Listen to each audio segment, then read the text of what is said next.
Hi friends, good evening. ମୁଁ ଗୀତାଞ୍ଜଳି ଆପଣମାନଙ୍କୁ ସ୍ୱାଗତ କରୁଛି ଗୋଟେ ନ୍ୟୁ ଭିଡ଼ିଓକୁ।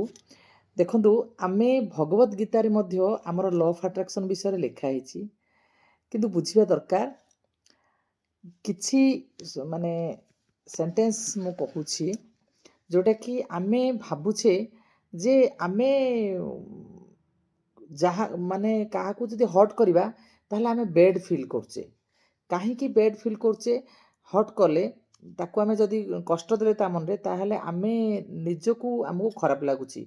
କାରଣ ଏହାଦ୍ୱାରା ଆମେ ନିଜକୁ ମାନେ ଆଘାତ କରୁଛେ, ମାନେ ଏଟ୍ ଦ ଲେଭେଲ୍ ଅଫ୍